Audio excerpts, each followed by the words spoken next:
अस्सलाम वालेकुम। Welcome back. Lecture 6। Last lecture की दोबारा मुझे फीडबैक मिली है कि थोड़ा सा लंबा हो गया। इस बार मैं कोशिश करूँगा दोबारा 30-35 सेकेंड मिनट से 45 मिनट के दरमियान इसको रखने की। ठीक है। वो सब लोग जिन्होंने फेसबुक पे पेज को लाइक किया है, thank you very much for your support. आप लोगों की सपोर्ट की ज़रूरत है। जितने ज़्यादा लोगों को फॉरवर्ड कर सकते हैं करें, रियली अप्रिशिएट दैट। थोड़ी सी urduitacademy.com के बनने में थोड़ा सा डिले हो गया, मगर it will be sorted out. और आज की स्लाइड के अंदर आखिर में कुछ 2-3 क्वेश्चंस भी आए हैं लोगों के पास से।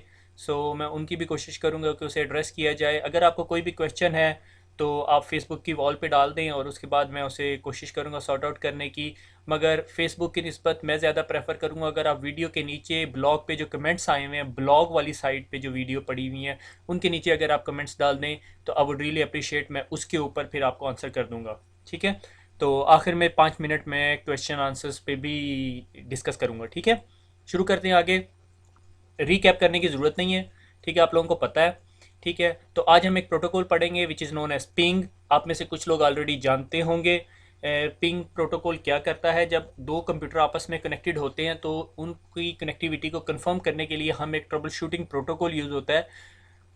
वो कहलाता है पिंग।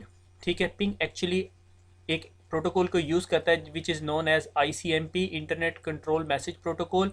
ठीक है। ये क्या करता है, अपने पास से एक पैकेट फेंकता है, दूसरे कंप्यूटर के पास जाता है और वो वहाँ से वापस आता है रिप्लाई लेके। ये सारा प्रोसेस वो 4 दफ़ा रन करता है, जिसके बाद हमें पता चल जाता है कि मेरे कंप्यूटर से लेके दूसरे कंप्यूटर के दरमियान तक नेटवर्क में कितना डिले है और क्या क्या एक्टिविटी परफॉर्म हो रही है। आप लोगों को शायद इस चीज़ का पता हो, ये जो मैंने पिक्चर लगाई है ये कहलाती है बूमरिंग। ठीक है, आपने अक्सर फिल्मों में देखा होगा, ये जब आप फेंकते हैं तो घूम के वापस आती है। ठीक है, तो पिंग का पैकेट भी कुछ ऐसा ही काम करता है। ठीक है, कि इकोइंग करता है। इकोइंग करता है कि पैकेट यहाँ से जाता है, दूसरे कंप्यूटर से टकराता है और फिर वापस आता है। एक्चुअली दूसरे कंप्यूटर के पास जाता है फिर वापस आता है। तो अगर इसको चलाने का तरीका क्या है कि आप अपने कमांड प्रॉम्प्ट पे जाएं, पिंग लिखें, स्पेस दें और दूसरे कंप्यूटर का IP एड्रेस दें, तो ये 4 पैकेट्स फेंकता है, 4 इकोस फेंकता है। ठीक है ना। तो 4 इक्वस जाती हैं, उसके बाद ये 32 बाइट्स का पैकेट बनाती हैं, जाती हैं और फिर वापस आके आपको बताती हैं कि आपसे लेके वहाँ तक का जो डिले है, यानी आपकी कम्युनिकेशन वहाँ जाती है और फिर वहाँ से वापस रिप्लाई लेकर आती है। उस डिले टाइम जौन सा है वो 1 मिली सेकेंड है। इस पूरे टाइम को राउंड ट्रिप टाइम भी कहते हैं। यानी अगर मैं ये यहाँ से A कंप्यूटर से लेके B कंप्यूटर के दरमियान कम्युनिकेशन कराऊंगा और मैं यहाँ से पिंग का पैकेट, पिंग की यूटिलिटी चलाऊंगा, आई वुड से यूटिलिटी चलाऊंगा और उसे कहूँगा जी जाके बी को पिंग करके आओ, तो वो 1 पैकेट, 2 पैकेट और 4 पैकेट फेंकेगा और वो बी तक जाके फिर वहाँ से वापस रिस्पॉन्स लेकर आएंगे। अगर बी ऑन नहीं है या किसी वजह से रास्ते में नेटवर्क चल नहीं रहा या डैमेज हो गया या कोई केबल कट गई है, तो वो पैक रिस्पॉन्स नॉट फाउंड या IP एड्रेस नॉट फाउंड, अभी मुझे sorry on the top of my head याद नहीं आ रहा कि वो क्या कहता है। ठीक है, रिस्पॉन्स नॉट फाउंड मेरे ख्याल में आता है। ठीक है, और उसकी सबसे बड़ी रिस्पॉन्स नॉट फाउंड यहाँ 4 दफ़ा आएगा और उसके बाद यहाँ पे देखो, यहाँ पे 0% लॉस आ रहा है, यहाँ पे 100% लॉस आ जाएगा। ये देखो बता रहा है आपको कि 4 पैकेट भेजे हैं मैंने और चारों के चार मुझे रिसीव हो गए हैं। Approximate round trip time minimum 1 मिली सेकेंड, मैक्सिमम 1 मिली सेकेंड और एवरेज 1 मिली सेकेंड, कि मुझे 1 मिली सेकेंड में मैं यहाँ जाके वापस आ जाता हूँ। ठीक है, time is equal to 1 milli second.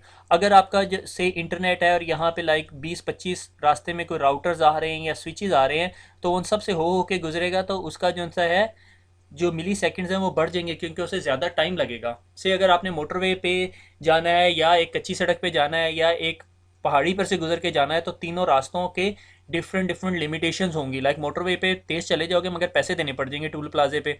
ठीक है, अगर पहाड़ी वाली साइड से जाओगे तो पैसे नहीं देने पड़ेंगे मगर फिर रिस्क आ जाता है, पैकेट ड्रॉप होने का रिस्क आता है और बहुत सारे रिस्क हो जाते हैं। ठीक है, तो डेट डिपेंड्स कि आपका पैकेट कहाँ से जा रहा है। ठीक है, तो पिंग से आपको पता चल जाता है कि आपके और दूसरे सिस्टम के दरमियान कम्युनिकेशन कितनी सॉलिड है। ठीक है, अगर आपको 1 मिली सेकेंड में रिस्पॉन्स आ रहा है बहुत अच्छा है। ठीक है, वॉइस के लिए अगर मैं अच्छी तरह समझ रहा हूँ तो मेरे ख्याल में 200-250 मिली सेकेंड से ज़्यादा हो तो वॉइस बिल्कुल काम नहीं कर सकती नेटवर्क पे। तो ये भी पता चलाने के लिए कि नेटवर्क स्लो है या फास्टर है, आप इससे भी पता करा सकते हो। फिर पिंग के आगे बहुत सारे पैरामीटर्स हैं। ठीक है, जिसे हम स्विचेस कहते हैं। Ping -A, -N, -T, -L और इसके अलावा भी बहुत सारे स्विचेस हैं। तो -A क्या करता है कि अगर आप किसी एक ऐसे चीज़ को पिंग कर रहे हैं जिसका आपकी डीएनएस को नेम पता है, तो आपको डीएनएस नेम रिजॉल्व करवा के भी ला देगी। मैं आपको सजेस्ट करता हूँ कि आप बुक पे देख लें या कमांड प्रॉम्प्ट पे पिंग भी लिख के देख लें। -t की कमांड क्या करती है कि कॉन्टीन्यूस पिंग चलाती रहती है। n क्या करती है कि अगर आप कहते हो नहीं मुझे 4 पैकेट नहीं भेजने, मुझे 100 पैकेट भेजने हैं, तो वो -n की जो कमांड है वो आपको 100 पैकेट भिजवा देती है। और -l की command length of the packet, आप कहते हो नहीं भाई मुझे जो से ये 32 बाइट्स नहीं भेजने, मुझे जी 150 बाइट्स भेजने, तो वो 150 बाइट्स भेज देगी। ठीक हो गया, सिंपल। आर्प हम ऑलरेडी पढ़ चुके हैं। एड्रेस रेजोल्यूशन प्रोटोकॉल क्या करता है? एड्रेस रेजोल्यूशन प्रोटोकॉल के आपके पास आईपी एड्रेस होता है और मैक नहीं पता होता, तो आप जो सा है एक ब्रॉडकास्ट जनरेट करते हैं नेटवर्क में और सिस्टम से पूछते हैं कि भाई मुझे आप अपना आर्प मैक एड्रेस बताओ, और वो सिस्टम जो है रेस्पॉन्स में आपको अपना मैक एड्रेस बता देता है। ठीक हो गया। अगर आपने अपने कंप्यूटर का आर्प टेबल देखना हो तो मैंने आपको बताया था कि आर्प -a की कमांड दें, कमांड प्रॉम्प्ट पे आपको पता चल जाएगा आपके नेटवर्क के अंदर कौन कौन से सिस्टम है। अगर आपका स्टैंड अलोन कंप्यूटर है जिसको नेटवर्क से नहीं कनेक्टेड, तो वो आपको कुछ नहीं बताएगा। ठीक है, लाइक आप अगर अपने कॉलेज की लैब में चले जाएँ तो फिर आपको बताएगा, या आप अपने से कंप्यूटर पर बैठे हुए घर में इंटरनेट से कनेक्टेड है, लाइक DSL का अगर मॉडेम है, तो अगर आपकी सिस्टर या बहन भाई में से किसी और का कंप्यूटर भी है तो आप आर्प -a करेंगे, आपको उसके कंप्यूटर का भी मैक एड्रेस पता चल रहा होगा। ठीक हो गया। ट्रेसेट की कमांड, ट्रेसेट की कमांड क्या होती है मुझे याद नहीं, मैंने लगाई नहीं हुई आगे, गलती कर दी मैंने ये। ठीक है, ट्रेसेट की कमांड क्या होती है कि से अगर 3 कंप्यूटर हैं, ठीक है, बल्कि मैं आपको उसका तरीका भी बताऊंगा। ठीक है, से आपका ये कंप्यूटर है A, ठीक है, और ये कंप्यूटर है B। ठीक है,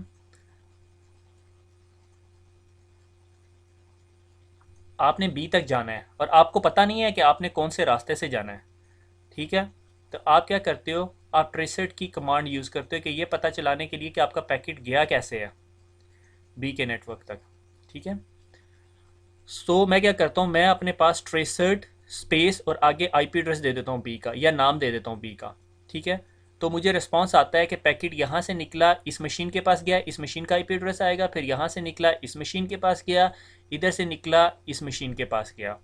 ठीक है, मैं दोबारा ट्रेसेट की कमांड चलाता हूँ, मुझे ट्रेस अब अगला पैकेट मेरा यहाँ से गुजर के जा रहा है, क्योंकि ये मेरा पैकेट स्विच नेटवर्क है, मुझे नहीं पता इसके अंदर से क्या हो रहा है इसके अंदर। ठीक है, तो मैंने यहाँ से अपने ISP के पास भेजा, ISP का अब ये वाला लिंक कंजेस्टेड था, ISP ने वो पैकेट यहाँ से उठा के यहाँ भेज दिया। ठीक है, तो आपने जब अपना ये देखना होता है कि आपका पैकेट जौन सा है किस रास्ते से जा रहा है ओवर द इंटरनेट, तो आप देख सकते हो। लाइक आप ट्रेसेट स्पेस google.com लिखोगे तो आपको बताएगा कि आपका कंप्यूटर यहाँ से आगे, आपके पास अगर PTCL का DSL है तो PTCL के नेटवर्क में गया, PTCL से निकल के जी सिंगापुर इंटरनेट एक्सचेंज गया, सिंगापुर इंटरनेट एक्सचेंज से निकल के क्या फ्लैग के नेटवर्क पे गया, और फिर वहाँ से गूगल के सर्वर तक पहुँच गया, जहाँ पर भी गूगल का सर्वर पड़ा हुआ है। ठीक है, क्योंकि गूगल का एक सर्वर नहीं है, लाइक 3-4 सर्वर है, तो जो फर्स्ट प्रायोरिटी सर्वर आपके एरिया के लिए होगा उस तक का आपको पाथ बता देगा। ठीक है, तो ये काम करता है। आपको एक टर्म बतानी है that is known as time to live. ठीक है, जो आपका पैकेट होता है ना उसके साथ एक टर्म, एक हेडर इन्फॉर्मेशन के अंदर, ICMP के पैकेट के अंदर एक फील्ड होती है, मे भी हम लोग आगे पढ़ेंगे, अभी तक सिस्को ने डिस्कस नहीं किया। ICMP के हेडर के अंदर एक फील्ड होती है known as time to live. ठीक है, अगर आप ये देखें तो आपकी ये यहाँ पे लिखा हुआ आ रहा है कि टाइम टू लिव इज़ 64। ठीक है, तो जब आपका कंप्यूटर यहाँ से पैकेट फेंकता है तो उसका टाइम टू लिव बना देता है 64। ठीक है, अब हुआ ये, मैंने यहाँ से ट्रेसेट की कमांड चलाई B के नेटवर्क पे जाने के लिए, तो यहाँ से ये पैकेट निकला, इस कंप्यूटर के पास आया, इस कंप्यूटर के पास नहीं, एक्चुअली इस राउटर के पास आया। इस राउटर ने इस पैकेट को खोला और इसके अंदर 1 का डिक्रीमेंट कर दिया, तो ये वैल्यू क्या बन गई अब 63। ठीक है, और उसके बाद इसने कहा ठीक है भाई तुमने अगर B के नेटवर्क पे जाना है, मेरा राउटिंग टेबल कहता है कि ये बेस्ट राउट है, तुम यहाँ से निकलो और यहाँ चले जाओ। जब ये पैकेट अब इसके पास आया, इसने दोबारा पैकेट खोला और इसने देखा ठीक है तुमने B के पास जाना है, तुम इधर चले जाओ। ठीक है, तो उसने क्या किया, इसको फिर दोबारा वैल्यू को -1 किया और आगे कर दिया 62। ठीक है, और उसके बाद वो पैकेट B के पास आया, अगर B यहाँ पे डायरेक्टली अटैच है तो उस पैकेट को रिस्पॉन्स कर देगा और फिर दोबारा वापस रिस्पॉन्स चला जाएगा। ये वैल्यू डाली क्यों हुई है? से अगर मैं कहता हूँ भाई तुम जाओ और C के नेटवर्क पे ट्रेस करो, ठीक है, वो जाता है A, यहाँ से निकलता है पैकेट इसके पास ये कहता है अच्छा सी का नेटवर्क मुझे नहीं मिला, तुम ऐसा करो इसके पास चले जाओ, क्योंकि हर कंप्यूटर के पास एक डिफ़ॉल्ट रूट होता है। वो डिफ़ॉल्ट रूट क्या होता है कि जब उस कंप्यूटर को उस नेटवर्क का नहीं पता, जब उस राउटर को जब उस नेटवर्क का नहीं पता होता, वो उठा के अपने डिफ़ॉल्ट राउटर के पास फेंक देता है। इसका डिफ़ॉल्ट रूटर से ये वाला राउटर था, इसने कहा ठीक है भाई मुझे इस सी के नेटवर्क का नहीं पता, तुम ऐसा करो तुम इस कंप्यूटर के पास चले जाओ, इस राउटर के पास चले जाओ, सॉरी। ठीक है, इसने कहा भाई मुझे भी नहीं पता तुम इधर चले जाओ, मुझे भी नहीं पता तुम इधर चले, ये यहीं घूमता रहेगा। ठीक है, ये कब तक रहेगा? जब तक आपका नेटवर्क है। तो उन्होंने क्या किया, जिन्होंने ये प्रोटोकॉल डिज़ाइन किया, उन्होंने कहा भाई इसमें टाइम टू लीव की फील्ड डाल देते हैं। इस कंप्यूटर ने इसको -1 किया, इसने भी -1 किया, इसने भी माइनस किया, sorry I keep on saying computer, actually router. इस राउटर ने इसे -1 किया, इसने इसे -1 किया, इसने इसे -1 किया, इसने इसे -1 किया, ये यूं होता होता नेटवर्क में फिरता रहेगा। जब इसकी वैल्यू 0 हो जाएगी ना, से इसकी वैल्यू अभी 1 थी, ठीक है, इसने कहा भाई मेरे पास नहीं है तुम इधर चले जाओ, और इसने -1 को डिक्रीमेंट करके 0 कर दिया। जब इस कंप्यूटर के पास आया, इसने पैकेट खोला और उसने देखा भाई इस पे 0 लिखा हुआ है, उसने उसे डिस्कार्ड कर दिया। अब वो उसको वायर पे नहीं डालेगा, उसको ज़ाया कर देगा। ठीक है, that's known as discarding. Time to live, कि भाई इसके पास जिंदा रहने के लिए कितनी जगह है, 64 बाय डिफ़ॉल्ट वैल्यू होती है। ठीक है, यानी अगर वो 64 राउटर से गुजरने के बावजूद भी अपनी डेस्टिनेशन तक नहीं पहुंचा, तो इसका मतलब वो कोई डॉजी पैकेट है। ठीक है, उसको कोई काम नहीं है, वो कोई मसला कर रहा है। ठीक है, लाइक कभी कभी ऐसा होता है, कभी हैकर अगर कोई बहुत ही ट्रिकी हो तो वो क्या करता है, आपके नेटवर्क से जो पैकेट उठाता है ना, आपके पैकेट उठाता है उसको क्या करता है, डिक्रीमेंट करता है 64 से उठा के 1 पे। ठीक है, और आपका पैकेट फिर आगे फेंक देता है, जब अगले राउटर के पास जाता है उसे डिक्रीमेंट करके 0 करता है और पैकेट इधर जाता है, तो पैकेट डिस्कार्ड हो जाता है, आपका पैकेट आपकी डेस्टिनेशन तक जा ही नहीं सकता। ये बहुत पुराने टाइम पे, लाइक अब से 5-6 साल पहले ये अटैक हुआ करता था, अब नहीं होता। ठीक है, क्योंकि उसने नेटवर्क में आना भी तो है ना किसी तरह बात में। ठीक है, तो सिक्योरिटी के पॉइंट ऑफ व्यू से भूल जाएं, बस टाइम टू लिव की फील्ड याद रखें कि टाइम टू लिव जब भी एक राउटर के पास जाता है और वो उसके ऊपर कोई राउटिंग डिसीजन परफॉर्म करता है, ठीक है, तो उसको -1 कर देता है। याद है, प्लेटफॉर्म पे जाते हैं, एक टिकट लेते हैं आप लोग ट्रेन में बैठने के लिए, ट्रेन वाला उस टिकट को फाड़ देता है। ठीक है, फिर अगर रास्ते में एक और टिकट चेकर आता है तो वो पूरी टिकट ही फाड़ देता है, आपको आधा आपके हाथ में पकड़ा देता है। ठीक है ना, इस सॉर्ट ऑफ दिस आइडिया कि 64 के डिक्रीमेंट करता करता करता उसको आधा कर देता। अब वो आप आधा टिकट लेके दोबारा प्लेटफॉर्म पे जाएंगे, वो नहीं आपको घुसने देगा, क्योंकि वो टिकट बिल्कुल आधा कट चुका है। तो इसका मतलब है कि प्लेटफॉर्म वाले ने भी चेक कर लिया और अंदर टिकट चेकर ने भी चेक कर लिया, ये टिकट मजीद वैलिड नहीं है। तो इस सॉर्ट ऑफ दिस थिंग कि वो पैकेट मजीद वैलिड नहीं रहता। आगे चलते हैं, ईथरनेट। ईथरनेट की स्टोरी है, तो ईथरनेट की स्टोरी ये कि ईथरनेट हम लोग इतने अरसे से कह रहे हैं ईथरनेट लैन, ये एक्चुअली डेवलप हुई 1970s के अंदर डेक और इंटेल और जीरोक्स ने मिल के। ठीक है, डेकनेट ने अपना नेटवर्क बनाया, इंटेल ने अपना, जीरोक्स ने अपना। उन्होंने कहा क्यों ना यार हम मिल के हम एक ऐसा स्टैंडर्ड बनाएं जो हमारे तीनों नेटवर्क की डिवाइसेस को आपस में कम्युनिकेट कराए। तो उन्होंने एक प्रोटोकॉल बनाया नोन एज डिक्स इन ईथरनेट। ठीक है, ये लाइक अर्ली 80s की बात थी। मिड 80s के अंदर क्या हुआ, जब नेटवर्क बहुत एक्सपेंड होने शुरू हो गए, बहुत सारे मल्टी वेंडर एनवायरनमेंट आ गया, मल्टी वेंडर प्रोडक्ट्स आ गया, हर बंदा अपनी प्रोडक्ट बनाता था और आपस में वो कम्युनिकेट करती थी, मगर अपनी ही प्रोडक्ट, एप्पल की प्रोडक्ट एप्पल के साथ तो नेटवर्क पे कम्युनिकेट करती थी, मगर जब एप्पल को इंटेल जीरोक्स की नेट डिवाइसेस के साथ कम्युनिकेट कराना होता था तो नहीं कर सकती थी। उन्होंने कहा चलो लेट्स डू सम स्टैंडर्डाइजेशन। तो उन्होंने IEEE institute of electrical electronics engineer, आप में से कुछ लोग जानते भी होंगे, एक ऑर्गेनाइजेशन ने मिल के एक ISO OSI स्टैंडर्ड बनाया जो हम लेयर मॉडल पढ़ चुके हैं। ठीक है, उसके दौरान उन्होंने फिजिकल लेयर का ईथरनेट स्टैंडर्ड भी बनाया। ठीक है, 1980s के अंदर फरवरी में, एक्चुअली ये मेरे अगर मुझे सही याद आ रहा है तो 1980 के अंदर फरवरी में ना उन्होंने एक प्रोजेक्ट शुरू किया, IEEE डेवलप्ड प्रोजेक्ट 802। ठीक है, और उसमें उन्होंने एक carrier sense media access collision detection, ये क्या चीज़ है, इसके ऊपर मैंने पूरी एक स्लाइड लगाई है। काफ़ी टाइम लगा मुझे स्लाइड को बनाने में, क्योंकि मेरा पावर पॉइंट के अंदर इतना अच्छा हाथ सीधा नहीं है, तो वो मैं बताऊंगा ये CSMA CD क्या है। तो ये चीज़ डेवलप की 802 प्रोजेक्ट ने, जो कहलाती है एज नोन एज ईथरनेट। याद है आपको ईथरनेट का मैंने फ्रेम पढ़ाया था 802.3, जो मैक एड्रेस का फ्रेम था, जिसमें मैक एड्रेस थी, सोर्स था, प्रीएम्बल था, स्टार्ट ऑफ द फ्रेम था। अगर आप पिछली प्रेजेंटेशन में चले जाएं तो मेरे ख्याल में आपको मिल जाएगी वो वहाँ पे। ठीक है, उन्होंने एक स्टैंडर्ड बना दिया। ठीक है, और इन्होंने फिर केबल की टाइप्स निकाली। 10 Mbps की केबल थी, 10 बेस टी। 100 Mbps की केबल बनाई, 100 base T twisted pair cable. फिर 1999 में उन्होंने 802.3 AB का स्टैंडर्ड बनाया 1000 बेस टी, जो हमारी ईथरनेट के अंदर कैट 6 की केबल है। अगर आप वो केबलिंग की प्रेजेंटेशन पढ़ें जिसमें वो आपको दिखाई गई थी केबल, तो कैट 6 या कैट 5 ई जोन सी है वो आपकी 1000 बेस टी की है। 1000 का मतलब क्या था, 1 गीगाबिट स्पीड है, टी का मतलब ट्विस्टेड पेयर है, और बेस बैंड ट्रांसमिशन है जो मल्टीपल चैनल्स को लेके जा सकती है। तो इसी IEEE 802 ने ईथरनेट स्टैंडर्ड डेवलप किया कि आपका जो नेटवर्क है उसकी फिजिकल लेयर कैसे काम कर रही होगी। मैक और फिजिकल लेयर का कम्बिनेशन है, जिसके एंड पे वो जो स्टैंडर्ड था वो स्टैंडर्डाइज हो गया, ताकि अब हम हमारे सारे नेटवर्क्स आपस में कम्युनिकेट कर सकते हैं। चाहे आपके पास एप्पल का आईफोन है, चाहे इंटेल या एचपी की टैबलेट पीसी है, या लैपटॉप है, या कंप्यूटर है, या आपके पास जीरोक्स का प्रिंटर है, या कैनन का प्रिंटर है, सब आपस में कम्युनिकेट करते हैं। क्यों? क्योंकि वो सारे ईथरनेट के स्टैंडर्ड को फुलफिल करते हैं। ठीक हो गया। और ईथरनेट का स्टैंडर्ड क्या था, वो कैसा सा हेडर या फ्रेम बनाता था। एक्चुअली जब आपका मैक एड्रेस का हेडर लग जाता है तो आपको याद है डाटा सेगमेंट पैकेट, और मैंने फ्रेम्स बताया था।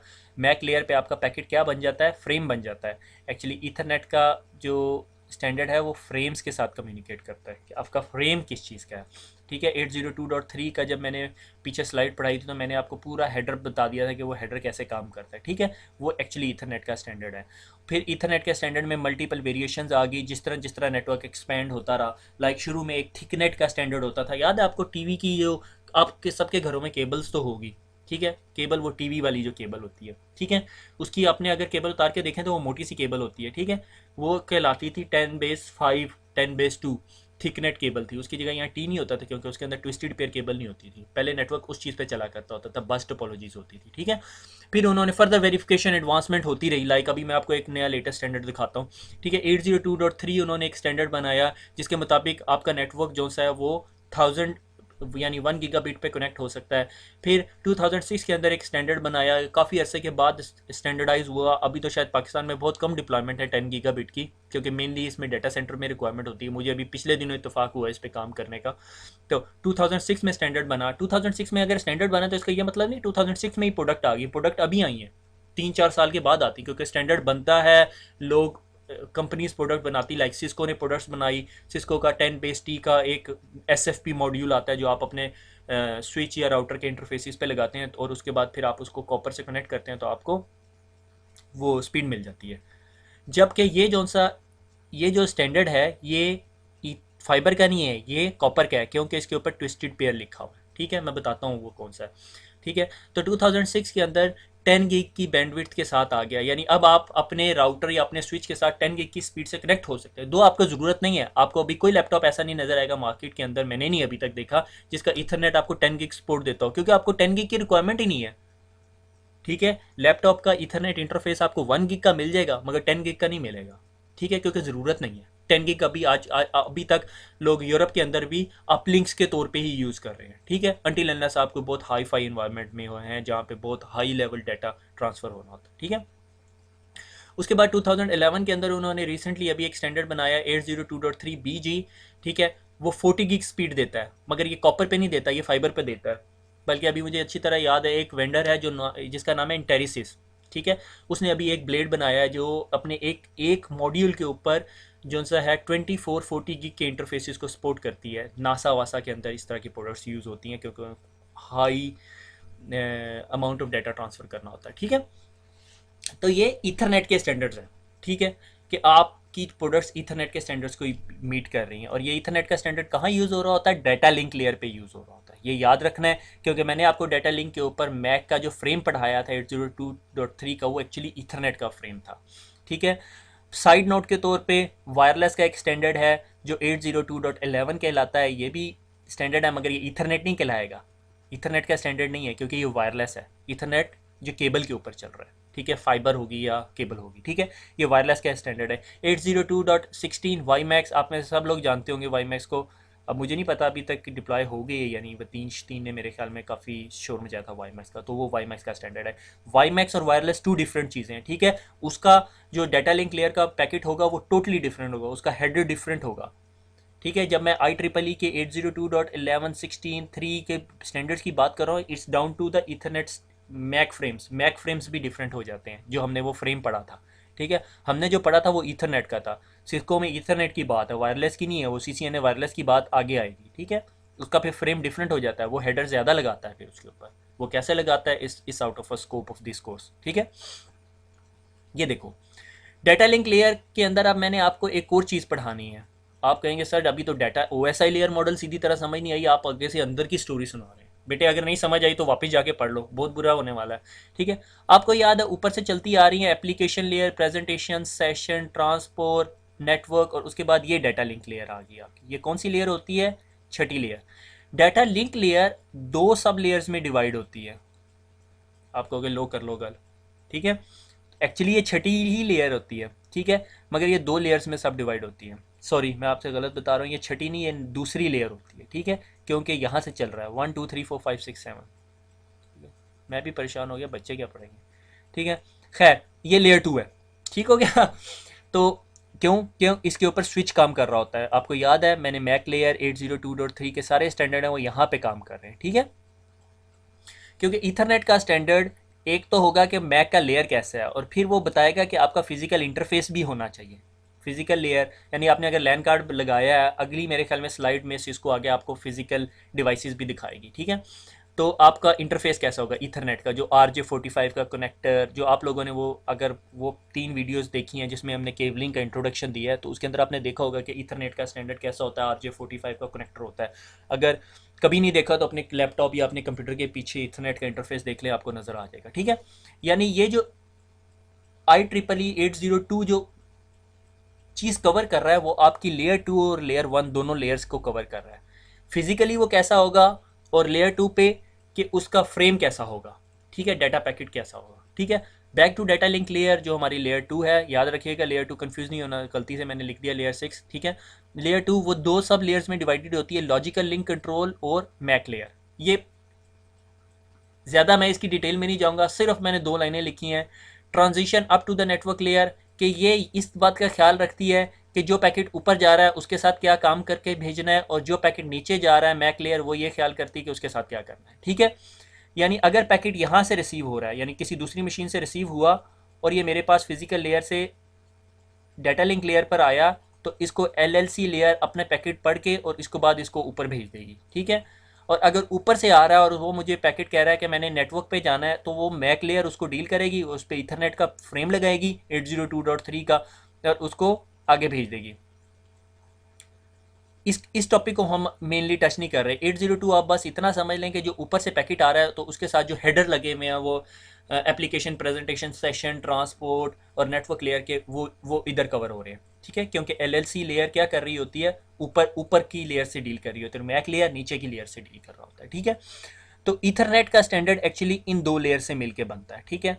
अब ईथरनेट के अंदर एक IEEE 802.3 का स्टैंडर्ड है, 2.3U का स्टैंडर्ड है जो फास्ट ईथरनेट है, ये सिंपल ईथरनेट है, लाइक 10 Mbps की स्पीड देता था हमें, ये 100 Mbps की स्पीड देता है अगर आप इस स्टैंडर्ड को फॉलो कर रहे हैं। ये गीगाबिट की स्पीड दे रहा है, 802.3AB जो है गीगाबिट ओवर कॉपर की स्पीड दे रहा है, टोकन रिंग और FDDI जो फाइबर है, ठीक है। यानी ये फिजिकल इंटरफेसेस आ गए, यानी कि ज़ाहिर अब जहाँ जहाँ ईथरनेट का इंटरफेस है, जो कॉपर का इंटरफेस है, वहाँ फाइबर तो नहीं लगा सकते, या आपका इंटरफेस 100 Mbps को सपोर्ट करता है वो गीगाबिट तो नहीं देगा, तो आपका फिजिकल इंटरफेस डिफरेंट होना चाहिए। आपने अगर अपने कंप्यूटर के साथ फाइबर जोड़नी है तो आप कंप्यूटर के अंदर डिफरेंट कार्ड लगाओगे, तो वो फिजिकल लेयर होगी, ठीक है। आपकी मैक लेयर के अंदर उस कार्ड का ड्राइवर इंस्टॉल हुआ हुआ और उसे पता है यार अभी पैकेट फाइबर पे भेजना है, तो उसकी शक्ल मैंने डिफरेंट बनानी है ताकि वो फाइबर पे जा सके, ठीक है ना। यानी बाहर बारिश हो रही है और आपने गाड़ी में बैठ के जाना है तो आपकी ड्रेसिंग डिफरेंट होगी, और अगर आपने मोटरसाइकिल पे जाना है तो मैं पहचान सकता हूँ आपकी ड्रेसिंग कैसे होगी, ठीक है। तो sort of this thing, MAC layer आपके उस स्टैंडर्ड उस हिसाब से पैकेट बनाती है जिस इंटरफेस पे आपने जाना है। अगर आपने फाइबर पे जाना है तो फाइबर के हिसाब से पैकेट बना के देगी, अगर आपने फास्ट ईथरनेट यानी 100 Mbps पे जाना है तो आपको 100 Mbps के हिसाब से पैकेट बना के देगी। ये उस चीज़ को कौन गाइड कर रहा होता है, ये स्टैंडर्ड गाइड कर रहा होता है 802.3U3Z। ये एक्चुअली डील कर रहा होता है आपके मेनली लैन कार्ड के ड्राइवर के साथ, ठीक है। आई होप ज़्यादा कन्फ्यूजन नहीं होगी, अगर मजीद कन्फ्यूजन है दोबारा रिवाइंड करके देख लें, कोई क्वेश्चन है just ask me straight away, ठीक है। तो ये लैन की स्पेसिफिकेशन है, ये OSI लेयर मॉडल थी, ठीक है। Once again physical layer first layer होती है, data link layer second layer होती है। और अगर आपको याद हो तो डाटा लिंक लेयर पे कौन सी हमारी नेटवर्किंग की डिवाइस काम करती है, स्विच। हमारे स्विच ना इंटेलिजेंट स्विचेस भी होते हैं जो लेयर 3 पे भी काम करते हैं, मगर वो मेरे ख्याल में ICND लेवल 2 की बातें हैं, ठीक है। यानी स्विचेस काम करते हैं। स्विचेस क्यों काम करते हैं? क्योंकि वो अपना स्विचिंग का डिसीजन आपका मैक का हेडर पढ़ के डिसाइड कर सकते हैं। यानी आपका मैक एड्रेस देख के वो बताते हैं अच्छा ये मैक एड्रेस फलां जगह रहता है, ठीक है, यानी मेरी फलां पोर्ट पे कनेक्टेड है। वो जब हम आगे इन डेप्थ पढ़ेंगे तो मैं आपको बताता रहूँगा। CSMA CD, मैं वापस पिछली स्लाइड पे ले जाऊँ। यानी ये जो आपका इथरनेट का स्टैंडर्ड है ये आपको बताता है कि आपने नेटवर्क पे कम्युनिकेट कैसे करना है, ठीक है। उसके लिए ये एक प्रोसीजर या मेथड या आप कर लो एक सेट ऑफ रूल्स यूज़ करता है, ठीक है। That is known as CSMA CD। कुछ लोग इसको ना कास्मा CD भी कहते हैं। मेरा एक जो फ्रेंड था वो लाहौर से पढ़ के आया, तो सरगोदा वाले जो से होते हैं ना, पेंडू होते हैं, वो लाहौर वाले को पढ़ के आ जाए ना तो उसको सर आंखों में बैठा देते हैं। वो मुझे कहता कहता तूने कास्मा CD पढ़ा है? अब मैं सरगोदा का, ऊपर से मैं चक में रहता हूँ, तो मेरी तो समझ से ही बाहर हो गया। मैं कहा यार पता नहीं क्या नई टेक्नोलॉजी पढ़ के आ गया। मैं घर आया, उस टाइम 56 kbps का वो होता था, मॉडेम वाली टेक्नोलॉजी होती थी, बहुत स्पीड लगती थी 56 kbps भी। तो खैर मैंने पूरी रात गुजारी, तो वो कास्मा CD नहीं मुझे समझ आया। अगले दिन मैं कागज़ पेंसिल लेके पहुंच गया, मैंने कहा यार पढ़ा दें। तो खैर वो लड़का अच्छा था, खैर उसने जब पढ़ाया मैंने कहा छोड़ यार ये तो पढ़ा हुआ है, इसको CSMA CD कहते हैं। तो आपको बहुत सारे लोग मिलेंगे जो टर्म्स की ऐसी तैसी कर देते हैं, ठीक है। बहरहाल ये CSMA CD है, ठीक है। तो सिनेरियो ये है कि चार कंप्यूटर्स हैं और उन्होंने नेटवर्क पे डाटा भेजना है, ठीक है। तो वो क्या करते हैं, डाटा फेंकने से पहले वो अपने नेटवर्क के ऊपर देखते हैं कि यार नेटवर्क बिजी तो नहीं है, ठीक है। वो देखते हैं जी नेटवर्क बिजी नहीं है, और वो अपने नेटवर्क पे जब देखते हैं कि बिजी नहीं है तो वो क्या करते हैं, I need to send something, ठीक है। 10 बजे उसने देखा कि भाई मैंने डाटा भेजना है। दूसरा कंप्यूटर जो B था उसने भी देखा यार मैंने भी 10 बजे, उसने मीडिया सेंस किया, यानी जो उसके साथ केबल शेबल लगी हुई थी कि भाई कोई कोई डाटा तो नहीं आ रहा उस पर, उसने कहा नहीं आ रहा, ठीक है। और उसने जी उसके ऊपर पैकेट फेंक दिया, ठीक है। और दूसरे कंप्यूटर ने भी उसी टाइम सेंस किया था और उसने भी पैकेट फेंक दिया। तो क्या होगा, कोलिजन हो जाएगी, ठीक हो गया, ठीक है। तो जब कोलिजन हो जाएगी तो क्या होगा कि सारे कंप्यूटर्स को पता चल जाएगा नेटवर्क पे कोलिजन होगी, और वो सब एक दूसरे को पूरे नेटवर्क के ऊपर जैमिंग सिग्नल भेज देंगे, ठीक है। और एक रैंडम टाइमर अपने अंदर रन करना शुरू कर देंगे। से इसने टाइमर रन करना शुरू कर दिया 1 सेकंड का, इसने 2 सेकंड्स का, इसने 5 सेकंड्स का, इसने 11 सेकंड्स का। ये बहुत बड़ा टाइमर है, कंप्यूटर मिली सेकंड्स में बात करता है। और उसके बाद क्या होता है, वेरी गुड, बहुत अच्छा किया मैंने। उसके बाद क्या होता है कि वो कोई कंप्यूटर उस नेटवर्क पे कम्युनिकेट नहीं करता, ठीक है, एक स्पेसिफिक टाइम के लिए, क्योंकि कोलिजन हो गया है। जब वो कोलिजन खत्म हो जाती है फिर कंप्यूटर आपस में दोबारा सेंड करना शुरू कर देते हैं। वो तमाम कंप्यूटर जो डेटा सेंड करें, ठीक है, और पॉसिबिलिटी हो कि उनका डाटा कोलाइड हो जाएगा, वो तमाम कंप्यूटर एक कोलिजन डोमेन कहलाते हैं। बहुत इंपॉर्टेंट है ये बात समझना। ईथरनेट जो सी ये है जो हमने अभी पीछे पढ़ी है, let me take it you back, ठीक है। IEEE ने एक स्टैंडर्ड डेवलप किया 802 जो उसका प्रोडक्ट था, नोन एज ईथरनेट। और ईथरनेट बेस करता है CSMA CD के ऊपर, carrier sense media access collision detection technology, ठीक है। वो स्टैंडर्ड ये स्टेट करता है कि जब भी कोई भी कंप्यूटर ईथरनेट पे डेटा सेंड करने लगते हैं तो वो अपने मीडिया को देखते हैं कि मीडिया के ऊपर, मीडिया जब मैं कह रहा हूँ तो अपनी केबल को देखते हैं कि उसके ऊपर कोई डाटा तो नहीं आ रहा या जा रहा। तो अगर नहीं जा रहा होता तो वो डाटा फेंक देते हैं। मगर अगर कोई डाटा नहीं जा रहा होता, मगर ये पॉसिबिलिटी होती कि एक नेटवर्क के अंदर 20 कंप्यूटर लगे हुए हैं, तो 20 के 20 computer at the same time सोचेंगे मैं डाटा सेंड करूं, और at the same time media देखेंगे 10 बजे, जिस तरह मैंने एग्जांपल दी हुई है, तो उन्हें वहां पे कोई डाटा नहीं मिलेगा क्योंकि किसी ने नहीं फेंका। मगर जब वो डाटा फेंक देंगे तो वो कोलाइड हो जाएगा, ठीक है। जिस तरह ही कोलाइड होगा तो सारे के सारे कंप्यूटर जो से हैं वो कोलिजन जैमिंग सिग्नल भेज देंगे, ठीक है। जैसे ही वो जैमिंग सिग्नल भेजेंगे तो क्या होगा, क्या हो गया भाई, जैमिंग सिग्नल भेज दिया, सब रुक जाएंगे, कोई डाटा नहीं भेजेगा, ठीक है। और फिर अपने अंदर एक रैंडम टाइमर जनरेट करेंगे, और वो टाइमर टिक टिक टिक टिक करके जिसका भी स्पेसिफिक टाइम, लाइक इसने अगर 1 सेकंड का टाइमर दिया, इसने 5 सेकंड का, इसने 4 सेकंड का, इसने 2 सेकंड का, रैंडम वैल्यू होती है, मुझे नहीं पता वो क्या वैल्यू होती है, ठीक है। और वो फिर दोबारा सेंड करेंगे। अगली बात ये इंपॉर्टेंट है, CSMA CD समझ आ गया कि CSMA CD काम कैसे करता है। अब वो तमाम कंप्यूटर जो एक नेटवर्क से कनेक्टेड हैं और इस बात की पॉसिबिलिटी है कि वो दोनों at a same time data फेंके और वो कोलाइड हो जाए, वो तमाम कंप्यूटर एक कोलिजन डोमेन कहलाते हैं। ठीक हो गया। अगर मेरे पास यहाँ पे हब लगी हुई है, से मैं कहता हूँ ये मेरी सारी की सारी इतनी बड़ी हब है, ये मैंने आपको हब खोल के दिखा दी अंदर से। ठीक है, हब की ये खासियत है, हब ख़त्म क्यों होगी है वो मैं बताने लगा हूँ। ठीक है, हब के अंदर ना एक बड़ी सी कॉपर केबल लगी होती है। ठीक है, और उसके बाद उसके साथ एक एक इंटरफेसेस लगे होते हैं और आप अपने कंप्यूटर जो से है ना वो हब के साथ लगा देते हैं। ठीक है, आपके कंप्यूटर कनेक्ट हो गया। ठीक है, अगर इस कंप्यूटर से डाटा इस कंप्यूटर तक जाना है ना तो वो यहाँ से यूं होके इस तरह जाएगा। अगर इस कंप्यूटर ने भी उसी टाइम डाटा भेज दिया तो वो कोलाइड हो जाएगा। ये जो मैंने आपको कोलिजन दिखाई है।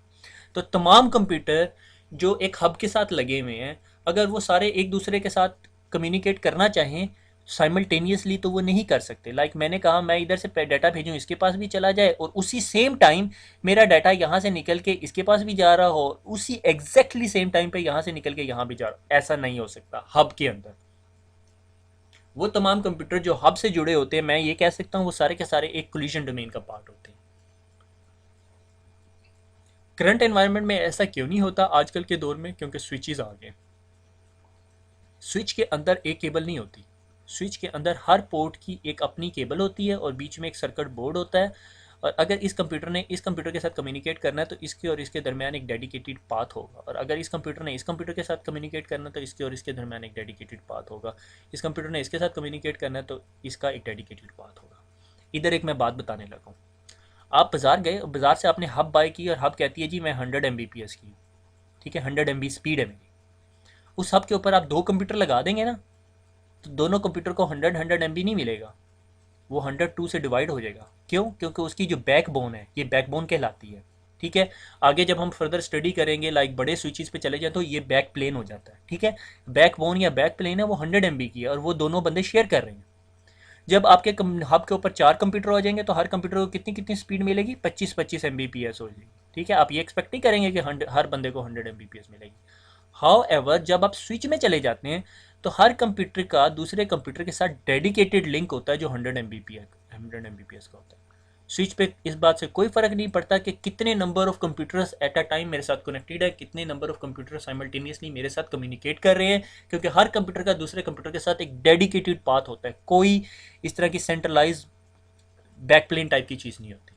ठीक है, हर एक का दूसरे कंप्यूटर के साथ एक डेडिकेटेड पाथ होता है। ठीक है, जो कि कोलिजन डोमेन नहीं बनने देता। अब अगर ये कंप्यूटर इसके साथ डाटा ट्रांसफर कर रहा है तो कोलिजन नहीं होगी। ठीक है, क्योंकि अगर ये कंप्यूटर इसके साथ कम्युनिकेट कर रहा है तो उसका डिफरेंट पाथ होगा इस कंप्यूटर के साथ। ठीक है, ये पॉसिबिलिटी नहीं है कि स्विच के अंदर इसने डाटा भेजा और वो डाटा इस डाटा के साथ कोलाइड हो गया, नहीं हो सकता पॉसिबल। जबकि हब में हो सकता है, क्योंकि हब में एक बड़ी केबल लगी होती है और अगर मेरी हब के ऊपर से 10 कंप्यूटर कनेक्टेड हैं और मेरी हब 100 Mbps की है तो हर कंप्यूटर को 10-10 Mbps मिल रहा होगा। ठीक है, इससे हम इस नतीजे पर पहुंचते हैं कि हब सस्ती होती है और स्विच महंगा होता है। ठीक है, तो हब इसीलिए ख़त्म होगी। अब आपको कहीं पे नेटवर्क पे लगी हुई हब नहीं मिलेगी। अगर किसी को मिल गई तो बड़ी उसकी किस्मत है जी, वो चूम चाट ले उस हब को। ठीक है ना, क्योंकि हब हब अब नज़र नहीं आती, मैंने काफ़ी अर्सा हो गया नहीं देखी। ठीक है, क्योंकि अब सब स्विच इतना सस्ता मिल जाता है, डीलिंग का स्विच आप जाओ तो 500,000 रुपये का मिल जाता है। ठीक हो गया। तो ये CSMA-CD है कि वो कोलिजन डिटेक्शन करता है। ठीक है, आजकल के दौर में कोलिजन डिटेक्शन कहाँ यूज़ होती है? डोंट आस्क मी, CCNA नहीं बता रहा। ठीक है, ये मुझे भी नहीं पता। ठीक है, आगे चलते हैं। क्वेश्चन जी, जल्दी ख़त्म हो गया, जल्दी जान छूट गई आपकी, तो मैं भी तभी हैप्पी हैप्पी फील कर रहा हूँ। तो क्वेश्चंस की तरफ जाते हैं। दो क्वेश्चंस हैं। एक क्वेश्चन जो है वो आया है मुझे उमर के पास से, वो पूछता है 192.168.0.1 आपने बताया कि क्लास सी का एड्रेस है और आपने एक बताया ये प्राइवेट आईपी एड्रेस है और ये प्राइवेट आईपी एड्रेस यूज़ करके हम लोग इंटरनेट पे नहीं जा सकते। बिल्कुल बिल्कुल, मैंने यही कहा था। तो उमर कहता है जी मेरे जो कंप्यूटर है उसका जो आईपी एड्रेस है वो जब मैंने चेक किया तो वो 192.168.0.10 था। तो मैं कैसे इंटरनेट पे जा रहा हूँ? तो बिल्कुल आपने सही कहा, आप इंटरनेट पे नहीं जा रहे। आपके साथ PTCL एक छोटी सी गेम कर रही है जिसे हम कहते हैं नेटिंग। वो क्या करती है कि आपका आईपी एड्रेस उतार देती है और आपको अपना एक नया आईपी एड्रेस लगा के भेज देती है। ठीक है, वो जो आईपी एड्रेस PTCL आपको लगा के भेजती है वो प्राइवेट आईपी एड्रेस नहीं होता, वो पब्लिक आईपी एड्रेस होता है, वो पीटीसीएल ने बाय किया हुआ। अगर आप याद करो जब मैंने लेक्चर पढ़ाया था उसमें मैंने आपको मोटरवे की एग्जांपल दी थी, मैं अपना CD70 लेके जाता हूँ और उसकी नंबर प्लेट चेंज करता हूँ, अगर आपको याद आ रहा हो, अगर नहीं याद आ रहा दोबारा वो प्रेजेंटेशन पढ़ लो, तो वो उस बात का आंसर था कि एक्चुअली नेटिंग हो रही है। आपने ये चेक करना होगा फिर आप कौन सा आईपी एड्रेस लेके उस इंटरनेट के ऊपर जा रहे हो। आप अपना सिर्फ एक्सप्लोरर खोलो और whatismyipdress.com लिखो, तो एक्चुअली वो आईपी एड्रेस आपको पीटीसीएल लगा रही है। जब आप यहाँ से पीटीसीएल के पास जाते हो तो पीटीसीएल तक तो आपका 192 चल रहा होता है। पीटीसीएल उसके बाद अपने एक राउटर के ऊपर आपकी मोटरसाइकिल या आपकी गाड़ी की नंबर प्लेट उतार के आपको नई नंबर प्लेट लगा देती है, वो पब्लिक आईपी एड्रेस की नंबर प्लेट होती है, ठीक है, ताकि पीटीसीएल के ज़्यादा आईपी एड्रेसेस कंज्यूम ना हो। वो अगर अपने हर बंदे को आईपी एड्रेस पब्लिक देने लगी तो वो आप हर वक्त तो इंटरनेट पे नहीं बैठे होते, ठीक है ना, क्योंकि आप अगर सुबह 8 से 9 बजे तक बैठे हो, रात 9 बजे से लेकर अगले दिन सुबह तक तो आप नहीं बैठे, तो आपका आईपी एड्रेस ज़ाया हो रहा है जो पीटीसीएल ने आपको दिया, अगर वो आपको पब्लिक आईपी एड्रेस दे देगी, ठीक है। तो इन तमाम बातों से बचने के लिए पीटीसीएल जो सी है वो आपको ये IP address private IP address देती है।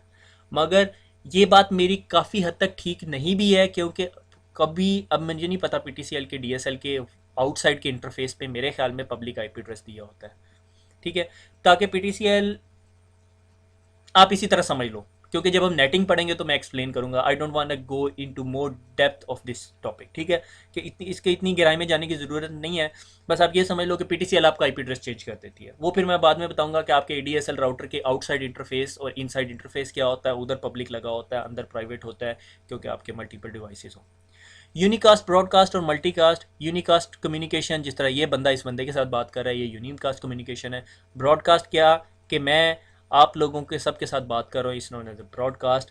मल्टीकास्ट क्या, मैं कहता हूँ मैंने ये 4 बंदों के साथ बात करनी है तो इन 4 बंदों के साथ बात कर रहा हूँ, ठीक है। लाइक मैंने आपको एग्जांपल दी थी कि एक टीचर कहता है front benchers you are bad, इसका मतलब वो सिर्फ फ्रंट बेंचर्स के साथ बात करना चाह रहा है, ठीक है। ब्रॉडकास्ट, टीचर लेक्चर दे रहा है क्लासरूम में, सब सुन रहे हैं, दैट्स इट, ठीक है। आज हमने कुछ इतना ख़ास नहीं पढ़ा, इसलिए मेरे ख्याल में अगला लेक्चर मैं थोड़ा लंबा क्या करूँगा तैयार ना, ठीक है। मुझे फीडबैक ज़रूर दीजिएगा।